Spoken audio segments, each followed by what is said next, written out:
એક ફોરવર્ડ. પાવાગઢમાં મહાકાળી માતાજીના મંદિરમાં પૂજારી હતા. તે સમયે સાપને જોઈ પૂજારી ભાગી ગયો અને એક સાપ સ્ત્રીનું રૂપ ધારણ કરી કહ્યું, તે જે બોલે છે તે ધ્યાનથી સાંભળવામાં ડરશો નહીં. કલિયુગમાં પાપ વધી રહ્યો હતો. પાપનો અંત લાવવા હું આ પૃથ્વી પર જન્મીશ અને ધર્મનો નાશ કરનારાઓનો નાશ કરીશ. જેણે તેને મારા નામ પર કોઈ બીજાને મોકલે છે તે 24 દિવસમાં તેમની ઈચ્છા પૂર્ણ કરશે. આટલું કહીને, સાપ જેવી માતા 21 પગથિયા પાછળ ગઈ અને અદૃશ્ય થઈ ગઈ.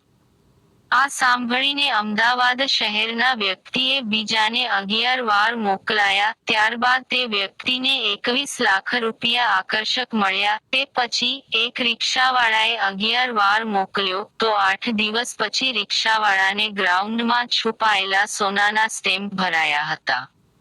એક કલમ મળી. તે પછી એક છોકરાએ 10 વાર મોકલ્યો, પછી તેને નોકરી મળી. એક વ્યક્તિ, વધુ વાંચો. બપોરે સવારે 2:19. A forwarded.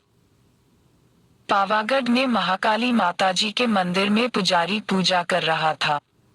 उस समय सांप निकला. सांप को देखकर पुजारी भागा. सांप नारी का रूप धारण करके बोला, डरो मत, मैं जो कहता उसे ध्यान से सुनो. कलयुग में पाप बढ़ रहा. पाप का अंत करने में इस पृथ्वी पर जन्म लूंगी और जो लोग धर्म का नाश करते हैं उनका नाश करूंगी. जो भी मेरे नाम से 11 बार इसे किसी अन्य को भेजेगा उसकी मनोकामना 24 दिन में पूरी होगी.